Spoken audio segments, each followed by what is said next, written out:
రైతులకు సంబంధించి సాక్షి ఓ పెద్ద కథనాన్ని ప్రొజెక్ట్ చేసుకొచ్చింది. ఇదివరకు ఈనాడు జ్యోతి ఏం చేసిందో ఇప్పుడు సాక్షి అదే చేస్తుంది. ఏం తేడా ఏం లేదు. ఇప్పుడు నిన్న చంద్రబాబు గారు అన్నదాత సుఖీభావ డబ్బులు వేశారు. 26,000 చొప్పున ఎగ్గొట్టిన వైనం 20,000 ఇస్తానని ఫస్ట్ ఇయర్ ఇవ్వలేదు. రెండో ఏడాది 14,000 ఇచ్చింది. అది కూడా అందరికీ కాదు, 7 లక్షల మందికి ఎగ్గొట్టింది. ఇక్కడ కలగా పొలగం చేసేస్తే కన్ఫ్యూజ్ అవుతారు పబ్లిక్. 7 లక్షలు ఎగ్గొట్టింది అన్నది మేజర్ వార్త.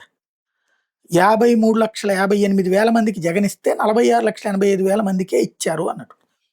ప్రభుత్వాన్ని అది నిలదీయదగ్గ వార్త. మీరు ఎందుకు తగ్గించారు అన్నటువంటి. రైతులు కాకుండా పోయారా, పంట వేయట్లేదా, ఏం జరిగింది అన్నటువంటి. అక్కడ మిస్ అయింది. రెండోది వచ్చేటప్పటికి 40,000కు గాను 4,000తో కలిపించింది 14,000. అక్కడ ఇదివరకు జగన్ కూడా ఇస్తానన్నది 12,500 అయితే 13,500 అని చెప్పి చివరికి ఇచ్చింది రాష్ట్ర ప్రభుత్వం చొప్పున 7,500 కదా.